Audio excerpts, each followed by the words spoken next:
Picture this. I'm driving my horse trailer down the dusty gravel road leading back to my family's ranch after spending 4 long months in Washington, D.C. The Texas sun is sinking low, painting the horizon gold, when flashing red and blue lights cut through the evening. 3 sheriff cars block my front gate, and there she is, Karen Whitmore, arms folded, grinning like she just won the grand prize. She's literally bouncing on her heels behind the deputies. One officer walks up to my truck, hat in hand, looking about as uncomfortable as a man can get. "Sir, we've got a trespassing complaint. This lady says you don't belong here." I glance from the deputy to Karen, then to the heavy iron sign that stood for over a century. White Hawk Ranch, established 1887. Finally, I look back at the woman who just moved into the brand new subdivision 3 months ago. Diesel fumes mix with the scent of sagebrush, and I hear cattle lowing in the back pasture. "Officer," I say, calm as can be, "meet the woman who just called the cops on the guy who oversees every HOA in America." Karen's confident smirk fades faster than ice cream in August. "Now tell me, what would you do if some HOA busybody tried to get you arrested on your own land?" Drop your worst HOA horror story in the comments and tell me where you're watching from. Let me back up. My name's Garrett Whitehawk, and 4 months ago, I laid my father to rest in the same Texas soil his grandfather first plowed in 1887. Our ranch spans 400 acres of rolling hills, mesquite brush, and the best cattle herd in Millfield County. But my dad left me more than land. While I was out here running cattle and fixing fences, I've been climbing the ranks in the Federal Housing Administration. Not long after Dad passed, I was called to Washington, D.C., to take a promotion as Regional Oversight Director of the Federal Housing Authority. My role, making sure HOA across 5 states follow the law. The irony of what was about to unfold, delicious. While I was learning how to bust shady HOA boards and real estate scams, my foreman, Buck Henley, was holding down the fort against our new neighbors. The subdivision was called Sagebrush Estates, advertised as an authentic Western lifestyle. Translation: California transplants paying big bucks to live next to real cowboys, then whining about every single thing that made it real. That's when Karen Whitmore showed up, 48 years old, straight out of an HOA war zone in San Diego, and self-appointed compliance coordinator, before her moving truck was even unpacked. Buck had the best description. "She's got the energy of a wired-up chihuahua. Twice the bite, half the brains." Within her first week, Karen was circling our ranch twice a day with a tape measure and clipboard. Buck caught her photographing our cattle through the fence and taking notes on their bathroom habits like she was writing a research paper on cow manure. The complaints started rolling in instantly, certified letters stacked higher than a hay bale. Excessive agricultural odors. Apparently cow manure isn't supposed to smell. Unsightly machinery, because tractors offend her delicate view. Noise violations from livestock. Yes, cows moo, who knew? All filed to Millfield County by concerned residents, which basically meant Karen and whichever poor neighbors she'd bullied into agreeing with her. Buck called me in D.C. with updates. "Boss, she's documenting everything. Time, stamping feedings, measuring dust clouds with some gadget, even telling the county our cattle road violates her property line. Here's the kicker, her brand. New house sits just 50 feet from our fence. That road has been here since before Texas was Texas. By the time I got home, I had 17 complaint letters waiting and my first face-to-face with Karen at Kowalski's feed store. The smell of grain dust and leather hit me like home. She cornered me near the supplements aisle, extending a manicured hand like we were at some charity gala. "You must be Mr. Whitehawk," she chirped. "I'm Karen Whitmore, community standards advocate for Sagebrush Estates. We really should discuss modernizing your operations to suit our neighborhood aesthetic." Her smile was all porcelain veneers, Eero warmth. Behind her, old Marty Kowalski tried to hide his grin while stacking salt licks. I kept my voice even. "Ma'am, this ranch was here long before your neighborhood was even a sketch on paper." "Oh, of course," she said sweetly, like she was teaching kindergarten math. "But times change, property values, you know. I have experience with municipal compliance and county planning. I'm sure we can find solutions that work for everyone. The way she said solutions made it clear she meant surrender. For 20 minutes she rattled on about community harmony and land use while I bought cattle minerals, acting like my family's century-old ranch was just an obstacle to her dinner parties. That night, I sat on the porch where 4 generations of Whitehawks had watched storms roll over these hills. The lightning flashed on the horizon, and I could taste the rain coming. The county had already scheduled a hearing over her complaints, move the cattle road, hide the equipment, and even change our feeding schedule for her social events. I sipped my bourbon and smiled. Karen Whitmore had no idea she'd just picked a fight with the one guy who could dismantle her entire HOA with a single phone call. Karen didn't stop. Within a week, she recruited 2 allies and rebranded herself as the general of the Sage Brush Estates Property Values Committee. Sounds official, right? Her lieutenants were Bryce Kellerman, a penny-pinching retired banker, and Donna Hutchkins, a former Phoenix City Council member who ironically moved to Texas to escape the same red tape she once enforced. Their first emergency meeting, at Karen's kitchen table, complete with matching binders and a PowerPoint titled Agricultural Operations Impact Assessment. Buck's cameras even caught Bryce showing up with a laser pointer like they were planning the Normandy invasion. Here's where the irony gets rich. Karen did some digging on me and found my federal position, but she completely misread it. She thought I was a corrupt official protecting ranchers. Perfect, she bragged to her committee, loud enough for Buck to hear. He's biased, we'll go over his head straight to Washington. I have connections in planning. If only she knew those same connections were about to start investigating her HOA. Meanwhile, I was quietly building my case. My attorney, Sarah Olivia, pulled title records and found a gem: agricultural easements, legal shields that protect farm operations from complaints by new neighbors. Every one of Karen's noise and odor complaints was actually strengthening our defense by proving we'd been doing this for generations. You can't move next to a ranch and then complain about ranching. Even better, Karen had a history: 3 states, 4 neighborhoods, same playbook every time. I called a former neighbor in San Diego. Mrs. Rodriguez laughed so hard she snorted. "Oh Lord, you've got Karen now." She tried to get our mariachi band arrested, called immigration on our gardener, complained about our barking dogs. We don't even own a dog, just a cat. But Karen wasn't done. She hired a fancy Austin law firm specializing in nuisance abatement, basically legal bullying. Their demand letter smelled like expensive cologne, full of threats about diminished property values and demands to shut down incompatible agricultural activities. The storm clouds were gathering. And I was ready. Karen's obsession grew into something that bordered on madness. She brought out a decibel meter at 6 in the morning to record the sound of our cattle feeding, the little device beeping across the pasture like a malfunctioning alarm clock. She took photos of every single cowpie within sight of her fence line. Buck even caught her on a ladder, snapping aerial shots of our equipment yard like she was running reconnaissance for the military. The community, though, wasn't buying her antics. Marty Kowalski finally banned her from his feed store after she insisted on inspecting his delivery trucks. Rita Sandoval, who owns the county's favorite diner, shut her down even harder. Karen had dared to suggest a dress code for Rita's customers, and Rita told her exactly where she could file that idea. That woman even complained my chicken and dumplings smelled too ethnic. Rita grumbled, slamming the coffee pot onto its burner like a judge with a gavel. In Texas, that kind of arrogance could choke a horse.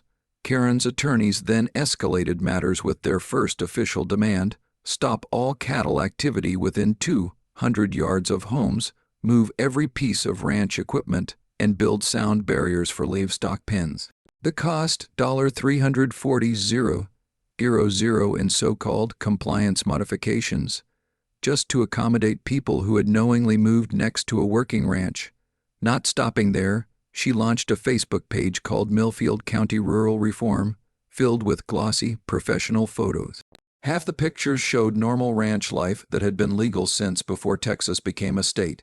The other half were just our cattle doing regular cow things, eating grass, walking, existing. The ridiculousness peaked when she dragged out a surveyor's rod to measure our fence height. Bessie, our friendliest cow, ambled over curiously. Karen screamed like she'd run into a bear and bolted for her SUV, leaving expensive equipment behind. Boss, Buck chuckled over the phone. I got the whole thing on video. Our cow just chased her off. This is better than cable. The county scheduled a compatibility hearing for the following month. Karen was convinced her piles of graphs, charts, and flashy presentations would prove the ranch a nuisance. What she didn't know was that I had already spoken with Marcus Webb, the county planning director, and my dad's old fishing buddy. Marcus reviewed our agricultural easement and laughed so hard coffee shot out his nose. Garrett, this lady's complaints don't have a shred of legal weight, but let her present them. Could be an education for the whole neighborhood. Karen thought she was building an airtight case against us, but really, she was just creating proof of why agricultural easements exist and why HOA can't rewrite centuries-old land rights. Her crusade only grew louder. She rolled out a professional website, plastered with dramatic images of cattle grazing, what she called visual pollution. She called up Channel 7 News about outdated agricultural exemptions, harming suburban families, and even circulated a petition demanding the county force us to modernize our ranch. She was thorough, I'll give her that. She even dug through property tax records and filed complaints, claiming the ranch was underassessed compared to her subdivision. But here's where her detective work turned on her. In her digging, she stumbled across the fact that I still owned mineral rights under part of her subdivision. In Texas, that's not uncommon. Land developers may sell lots, but the original owners often keep mineral rights. Karen thought this gave her ammunition. She threatened to expose conflicts of interest to my federal supervisors. What she didn't understand was that those rights actually strengthened my position, while her endless complaints were making her look more like a harasser. Watching her shovel her own hole was almost painful. I handled it the way my grandfather taught me with spooked cattle, steady, patient, and deliberate. My attorney, Sarah Olivia, began documenting every incident of Karen's behavior for a possible restraining order. Meanwhile, I continued my federal HOA training online, where I was learning just how many communities fail to meet their development obligations. Support for us kept rolling in. The Ranchers Association offered to help cover legal costs if needed. The local high school's FFA kids sent us a letter of support.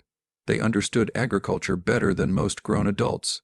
The Chamber of Commerce passed a resolution backing the ranch, and a few subdivision residents quietly apologized to me, saying they didn't want any part of Karen's vendetta. But Karen pushed further into the absurd. She tried to file a petition with Millfield City Council to have our ranch declared a public nuisance, completely ignoring the fact that the city limits ended 2 miles short of our land. The meeting became instant legend. "Ma'am," the mayor said gently, "this council has no authority over county property."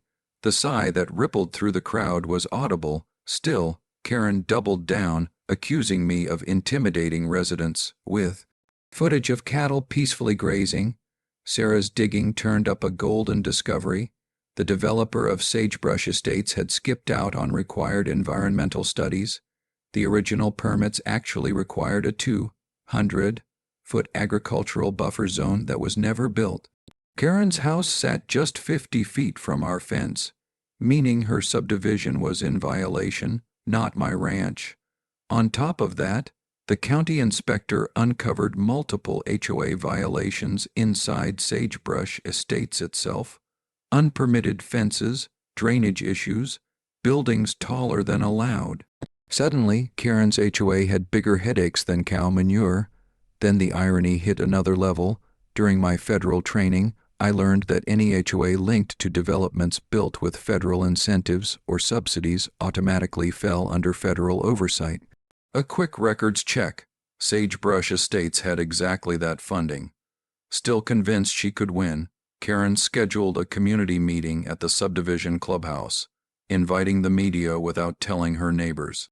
Buck's cameras caught her daily recon missions, measuring dust levels, photographing cattle, timing feedings like she was preparing for trial. "She's out there again," Buck reported one morning, chuckling.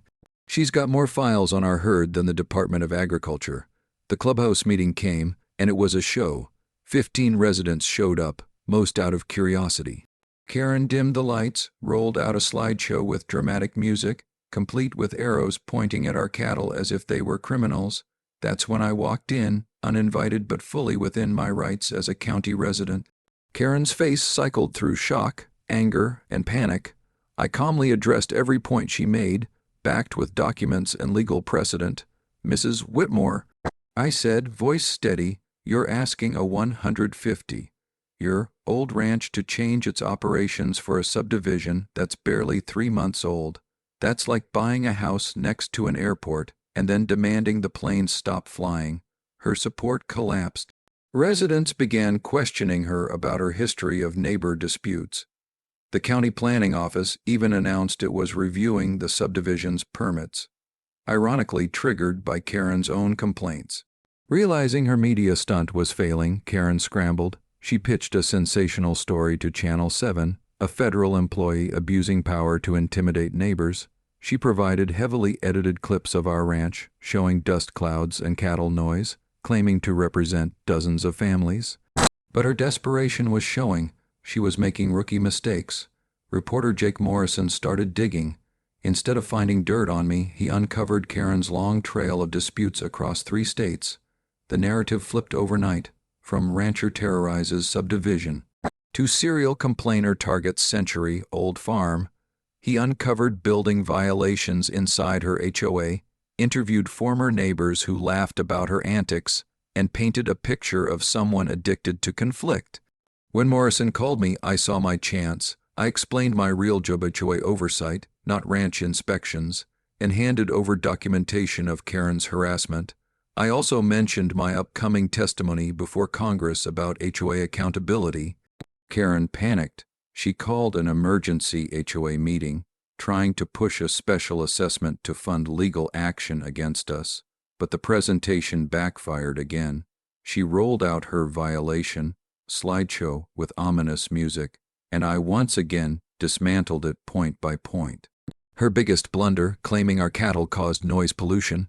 I held up her own decibel readings. "Ma'am, your data shows our cattle peak at 45 decibels. That's quieter than your neighbor's lawn mower, which hits 70 every Saturday." The room erupted in murmurs. Neighbors were realizing she was dragging them toward lawsuits and financial ruin. Meanwhile, our research revealed the subdivision HOA itself was sitting on a $340,000 compliance obligation left by the bankrupt developer. Legally, the homeowners, Karen included, were on the hook. Agricultural protections written into the original permits made it impossible for them to force changes on us. Her allies jumped ship. Bryce resigned from her committee, realizing he could personally be liable. Donna quietly told neighbors she'd been misled and announced she was moving back to Phoenix. The comedy reached new heights when Karen, once again, brought out her surveyor rod to measure fences. This time, Dolly, our protective mama cow, had just calved. Karen's scream could probably be heard 3 towns over as she ran, abandoning her equipment in the dirt. "Boss," Buck said between fits of laughter, "our cow just chased her off again. Even the livestock knows she's a nuisance." The final blow came when Morrison's article hit the local paper. Headline: Subdivision Faces Environmental Compliance Crisis. The story laid out the developer's permit violations, HOA mismanagement, and the looming financial disaster, special assessments that could bankrupt homeowners. Karen had officially set her own trap, and now she was caught. Karen soon realized that her endless complaints had backfired in the worst way. The very noise reports she had filed were now being used as proof that our ranch had long-standing lawful operations. Every agency she had dragged into the fight turned their attention toward her subdivision instead, uncovering years of compliance failures. The county planning office announced an immediate review of Sagebrush Estates permits, triggered entirely by the mountain of paperwork Karen had submitted. Environmental inspectors began asking about drainage systems, buffer zones, and sound barriers that were supposed to be in place but never built. Karen had set out to prove our ranch didn't belong next to houses. Instead, she showed everyone exactly why agricultural protections exist, and why her subdivision was the real intruder. She just hadn't realized she was standing in her own trap. Then came the breakthrough. On a Tuesday morning, while I was sipping coffee and reviewing HOA regulations for my federal job, my attorney, Sarah Olivia, called with news that almost made me spit out my drink. "Garrett, you need to see this now." Spread across her polished oak conference table were documents that told a story better than fiction. Turns out, the developer of Sagebrush Estates had never completed the required agricultural mitigation plan. Their subdivision approval was conditional, requiring a 200-foot buffer zone, noise barriers, and environmental improvements estimated at $340,000. But the developer went bankrupt before fulfilling any of those obligations. By law, those responsibilities now belonged to the HOA. That meant Karen's board, not my ranch, was on the hook for hundreds of thousands of dollars in unfinished work. The power balance flipped overnight. Every dust sample, every noise measurement, every complaint Karen filed became further evidence proving our ranch had priority rights. The irony was rich enough to taste, and it got better. In my federal HOA training, I had learned that communities receiving tax breaks or federal subsidies automatically fall under federal oversight. Sagebrush Estates had accepted exactly that funding. Without realizing it, Karen had been harassing the one person in the country who had the authority to audit her HOA failures. Sarah dug even deeper, and what she found next nearly floored me. Karen's dream house itself was in violation, built just 50 feet from our fence line when the permits required a 200-foot setback. Legally speaking, her prized home wasn't even compliant. Sarah slid another paper across the table. "This will sting," she said. "According to the original permits, the subdivision's stormwater system depended on natural drainage through our ranch. Any attempt to restrict our operations could actually flood their entire neighborhood." Karen had essentially placed her community on a ticking time bomb. Property values she swore she was protecting would collapse if the county forced compliance. A special assessment for the missing improvements would run about $12,000 per household, a bill her neighbors couldn't afford, and neither could she.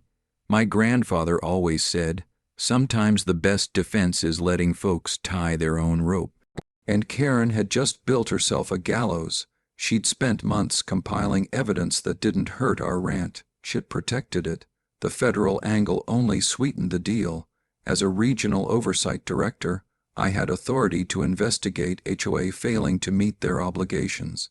If needed, I could even recommend state-level intervention. And with my upcoming congressional testimony on HOA accountability, Sagebrush Estates would make the perfect real-world case study. Then Sarah dropped the final bombshell. The HOA hadn't filed its required annual reports for 2 straight years. In federal terms, they were functioning as an unregulated entity while managing a neighborhood built with taxpayer subsidies. "Garrett," Sarah said with a calm smile, "she doesn't realize it, but every single complaint she's made only strengthens your case."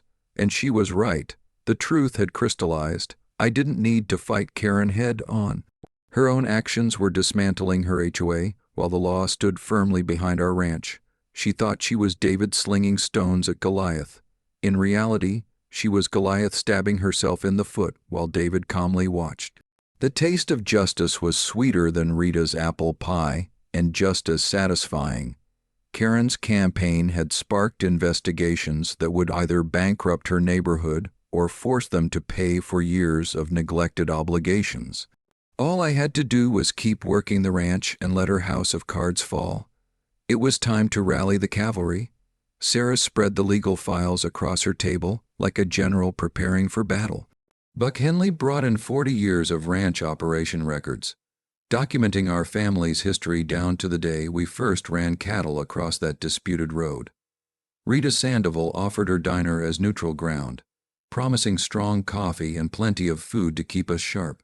Marcus Webb from County Planning arrived with the full weight of local government, ready to enforce the permits Karen had ignored, and Jake Morrison from Channel 7 smelled a big story, already preparing coverage that could win him an award. Our strategy took shape over plates of Rita's chicken, fried steak and coffee black enough to wake the dead. The legal front was Sarah's. She'd file a counter, complaints citing the subdivision's permit violations, demand county enforcement, and prepare paperwork for a potential restraining order against Karen. As backup, I would ready the nuclear option, a federal HOA investigation that could suspend their governance entirely. On the community side, we built alliances. The Ranchers Association pledged to stand behind us at county meetings. Longtime residents prepared testimonials about how our ranch had always supported the community. My father helping during the '98 flood, my grandfather donating land for the volunteer fire station. Local businesses rallied too. Marty from the feed store documented how Karen's antics hurt his customers. Dr. Martinez, our veterinarian, wrote statements about our excellent animal care. Even the postmaster offered testimony about our flawless road safety record. To cap it off, we planned a Heritage Day at the ranch. Barbecue smoke, fiddle music, and living proof of what real Western heritage looks like. And then there was the federal track, my specialty. Sagebrush Estates had taken federal benefits, which meant I had the power to hold them accountable. I gathered data for my congressional subcommittee, weaving our local case into a bigger story about national HOA failures. Timing couldn't be better. New laws were being drafted, and real-world evidence carried weight in Washington. For the first time, Karen wasn't just losing ground. She was standing on quicks and sinking deeper with every move. Rural communities across the country were facing the same pressure from fast-moving suburban sprawl, and our battle could set an example protecting farms everywhere. The numbers spoke for themselves. Our ranch pumped nearly $180,000 each year into the local economy through feed, vet services, and equipment purchases. Buck's security footage became a key weapon. It showed Karen turning her obsession into a daily job, pacing fence lines at sunrise, snapping photos of cattle through cracks in the boards, trailing our delivery trucks, and running what could only be described as her own farm surveillance program. The irony was almost poetic. Environmental reports showed that our ranch practices actually helped stabilize soil and improve air quality compared to the subdivision's footprint. The kicker, their stormwater system literally relied on natural drainage that passed through our property. The original permits spelled it out, making our ranch operations vital for their compliance. During a late-night strategy session at Rita's, everything clicked together like gears in a well-oiled machine. Every stunt Karen pulled gave us more evidence of harassment.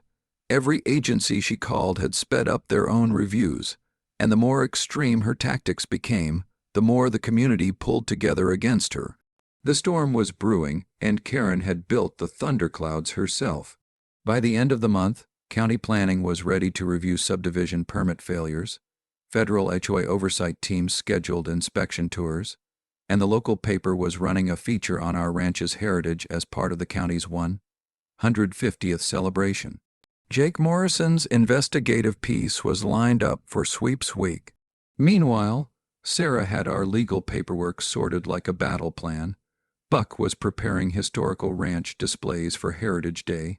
Rita managed community support like a general, and Marcus scheduled the county meeting that would force real answers. Then came the call that sealed the deal. Congress wanted me to testify on HOA oversight failures with interest in real-world cases like ours. Karen had accidentally handed me a national platform. The taste of victory was sweeter than Rita's peach cobbler. Karen still thought she was taking on one rancher. In reality, she was squaring off against state farm laws, county enforcement, federal housing policy, and a community that had grown sick of her games. And she kept digging deeper. She called the state vet claiming we abused livestock, though our cattle were healthy, well-fed, and documented clean for generations. She even contacted the IRS, accusing us of running a fake hobby farm to dodge taxes. Ridiculous, since our books showed profit and compliance going back decades. Her paranoia hit new lows when she offered cash to our seasonal workers to spy on us. Buck's nephew Miguel, part of the summer hay crew, told us Karen tried slipping him $50 to say we dumped chemicals in the creek or mistreated animals. I told her the only thing we dump on those cows is love, Miguel said with a grin, and she stared at me like I was speaking another language. The complaints got stranger by the week. She filed reports with the Postal Service claiming our ranch road wasn't safe for mail delivery, despite the mail carrier using that same road safely for 37 years. She bought little handheld devices to measure dust particles and filed claims about air pollution that turned out to be nothing but Texas dirt on a Texas breeze. Then came the mini twist. Karen's husband Dave finally cracked under the strain. He thought he was talking privately in their kitchen, but Buck's cameras caught it through an open window. His voice carried into the night. "Karen, we're broke. We owe $89,000 in back taxes and settlements from California. We moved here to escape wage garnishment. We can't pay HOA fees or lose house value. You've got to stop this." But Karen was too far gone, too wrapped up in her crusade to quit. Meanwhile, the federal investigation uncovered real dirt $127,000 missing from the HOA books over 3 years. The board president before Karen had apparently siphoned off money meant for infrastructure. The HOA was flat broke, unable to fund the very compliance work they'd soon be forced to complete. Karen's media blitz only made things worse. On KTXS radio, she tried to claim our ranch had arrived after the subdivision. Host Jim Bradley shuffled some papers and cut her off live on air. "Ma'am, the records here say White Hawk Ranch was founded in 1887. Your subdivision was approved in 2023. That's about 136 years difference." Callers flooded in, sharing their own HOA nightmares and backing our ranch. Public vindication had never tasted so good. The pressure built like a storm before a tornado. The subdivision got county notices about fines and special assessments. Their insurance threatened to drop coverage over violations.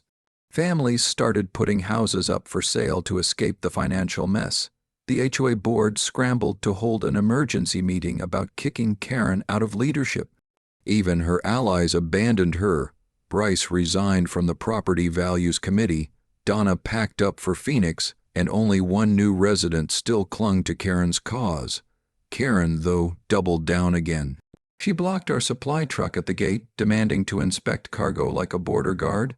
She used telephoto lenses to snap photos through our ranch windows. She even started following me in town to meetings, the feed store, and Rita's diner, keeping visual contact like a stalker. Her complaints turned desperate. She called the sheriff to report our dogs as dangerous, even though they were secured behind fencing 200 yards away. Deputy Martinez sighed when he came out. "Mr. White," he said, "this is the third time I've explained ag protection laws to Mrs. Whitmore. Honestly, I think she needs to hire a lawyer before filing any more reports." The sheriff's warning was clear. Karen was edging dangerously close to criminal harassment, and law enforcement had lost patience with her endless false emergencies. Her final desperate ploy showed just how detached from reality she had become. She actually hired a private investigator to dig up dirt on my federal position, convinced she'd uncover the corruption she had invented in her mind. She even wrote to members of Congress accusing me of abusing my authority and tried rallying a multi-county agricultural reform campaign. The movement fizzled immediately. No one outsider subdivision supported it. Her GoFundMe page told the whole story, supposedly for legal fees to fight government corruption. The campaign raised a pitiful $347 in 3 weeks, mostly pity donations from relatives rather than genuine believers. The investigation she funded backfired spectacularly. The PI reported back with my spotless federal service record, awards for community contributions, and not a single conflict of interest. When congressional staff reviewed her claims, they instead uncovered her long history of frivolous lawsuits in other states. They dismissed her complaints as the rants of a habitual troublemaker. A federal ethics review cleared me entirely, even commending my volunteer work with rural preservation groups. Karen's credibility evaporated faster than morning dew in a Texas summer. Meanwhile, her subdivision's crisis had gone from bad to catastrophic. The county issued a formal compliance order, giving them 90 days to fix permit violations or face legal action. The HOA board, finally seeing the danger, unanimously voted Karen out of all leadership roles. A crushing special assessment of $12 $500 per household was approved, money most residents didn't have, especially with property values tanking. Within weeks, 6 more families listed their homes, flooding the market and dragging prices even lower. Karen, however, spiraled deeper into obsession. She stalked me in her SUV, tailgating and snapping photos as I drove. Buck's cameras caught her parked outside our ranch for hours with binoculars, as if she were some deranged wildlife researcher.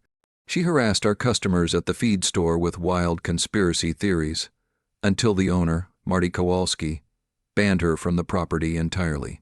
Online, she created fake profiles spreading bizarre rumors about federal corruption and illegal ranch practices. Rumors so outrageous most people assumed they were satire mocking HOA extremists. Legal action was unavoidable. Sarah Olivia filed for a restraining order with mountains of evidence, videos, police reports, and witness statements. The sheriff's office recommended criminal stalking charges. Judge Williams granted a temporary protective order forcing Karen to stay 500 yards from our ranch. That alone cut off half the county roads she used for her surveillance. The media storm reached its peak when Channel 7 aired Jake Morrison's investigative special, When HOA Go Wrong, A Texas Tale. His report laid out the subdivision's permit failures, financial mismanagement, and looming bankruptcy. He also showcased our ranch's contributions, contrasting them with Karen's relentless harassment. The story wasn't just local drama anymore. It was now a national case study in failed HOA accountability. Soon, Congress announced hearings on HOA reform, with our subdivision as the centerpiece. Karen's world collapsed. Her husband, Dave, threatened divorce if she didn't stop. Their grown children refused to visit, embarrassed by her behavior. Neighbors cut all ties, some even considering their own lawsuits against her. Even the HOA lawyer urged the board to distance themselves from Karen's actions to avoid liability. She was broke, isolated, and loathed by the very people she claimed to protect. Meanwhile, life on the ranch carried on smoothly. We hosted school field trips, received heritage recognition at the county fair, and contributed over $230,000 annually to the local economy. Studies confirmed what we'd always known.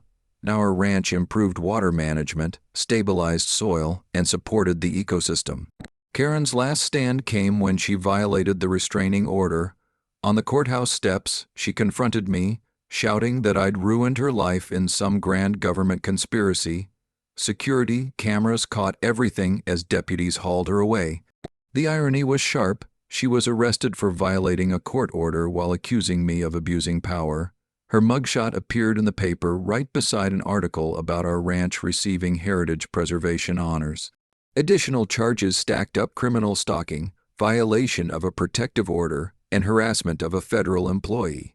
The woman who once tried to have me arrested on my own land was now staring down real jail time. The House Subcommittee on Housing and Community Development convened in Austin for a hearing that changed everything. As C-SPAN cameras rolled, I testified about our experience, turning our ordeal into a national conversation about HOA abuse and rural protection. Congressman Martinez began, "Mr. White Hawk, explain how the Sagebrush Estates case demonstrates failures in HOA oversight." Karen attempted to attend the hearing, but was removed by Capitol Security after shouting wild accusations in front of live cameras, cementing her reputation as unstable. Meanwhile, Judge Williams reviewed our evidence in court with cold precision. Video of her tailing me in town, measuring fences at dawn, even peering through slats at our cattle. His ruling was swift. Karen's behavior constituted systematic harassment. A permanent restraining order expanded her exclusion zone to 1,000 yards. The stalking charges were handed to the DA, and she was ordered to pay our legal costs, money she didn't have. Outside the courthouse, the circus was in full swing. News crews swarmed, and Karen gave a rambling press conference that went viral. She contradicted herself, claimed I controlled the government, and accused us of destroying her family. Within hours, the clip trended nationwide as a cautionary tale of suburban entitlement run amok. Late-night comedians joked about measuring cow manure for science and calling cops on century-old ranches. But the real impact was policy. Congress adopted my recommendations for stronger HOA oversight and protections for farms near developments. A $50 million federal program was launched to help preserve agricultural heritage, directly inspired by our case. County commissioners designated our ranch a heritage site, giving us state-level protection Karen could never touch. The tourism board even added ranch tours, generating new income and preserving our legacy. Ironically, instead of lowering property values as Karen claimed, her crusade ended up raising them. Our neighbors thanked us for standing strong, protecting not just our land but the rural character of the whole community. Sagebrush Estates paid a heavy price for everything that had happened. The HOA was forced to complete all overdue permit requirements at a staggering cost of $380,000, which led to massive special assessments. 3 families ended up bankrupt, and 6 others sold their homes at huge losses. Property values sank even lower as word spread about the HOA mismanagement and regulatory failures. A newly elected HOA board took over and wasted no time introducing strict anti-harassment rules. Realizing Karen's behavior had placed the entire neighborhood in legal jeopardy, they issued a public apology to our ranch and signed cooperative agreements to prevent future disputes. Meanwhile, Karen's personal collapse was absolute. Her house went into foreclosure thanks to mounting legal bills and back taxes from California. Dave filed for divorce, citing irreconcilable differences, and even sought his own restraining orders. Their adult children cut ties completely, ashamed of her public outbursts and legal drama. With no support system left, Karen fled the state, leaving behind unpaid debts and legal judgments. The stalking case pressed forward, and she eventually pled guilty just to avoid serving jail time. On the federal side, policy reforms were born directly from our ordeal. HOA were now required to disclose all permit obligations to new buyers. Agricultural protections were tightened within federal housing programs. Harassment penalties were increased, and regional directors gained more power to investigate HOA abuse, preventing future campaigns like Karen's. Our case became a national template for resolving rural, suburban conflicts. The mic drop moment came during my last TV interview with Jake Morrison. When asked about Karen's legacy, I revealed the greatest irony. She never bothered to research the land she bought. Agricultural easements were clearly marked in the original disclosures, and she had even signed acknowledgement forms confirming ranch operations before purchasing. Her entire crusade had been built on a lie of her own making. The courthouse square erupted in laughter as the live broadcast aired, and Karen stormed offset after Jake read her own signed paperwork aloud. Justice couldn't have been scripted better. 6 months later, life finally found a new rhythm sweeter than honey from our own beehives. Whitehawk Ranch earned Century Farm status from the state, joining an elite list of operations that had stood for generations. Our school programs expanded to host over 2,000 kids each year, giving them hands-on lessons in sustainable ranching. Buck Henley, after 40 years of loyalty, was promoted to operations manager with a proper salary and 2 extra staff under him. Agritourism now brought in an extra $180,000 annually, proving people wanted real agricultural heritage, not suburban fantasies. Under new leadership, Sagebrush Estates reinvented itself, neighbors and ranchers working together instead of fighting. The annual Ranch Heritage Day Festival became a tradition, raising funds for the local historical society while celebrating agricultural roots. Property values eventually stabilized, climbing 15% higher than before the controversy, and new families moved in specifically because they wanted to live near a working ranch. The contrast couldn't be clearer. Karen wanted to erase rural character, but people were drawn to it. My testimony in Congress helped pass the HOA Accountability Act of 2025, a landmark law requiring transparency, stronger protections for agriculture, and stricter oversight on development permits. The federal grant program it created went on to fund 47 preservation projects in its first year, saving family farms across the country. Our case became a study model in law schools and planning departments, a roadmap for resolving rural, suburban conflicts without destruction. Karen, however, never recovered. She pled guilty to stalking, receiving probation and mandatory counseling.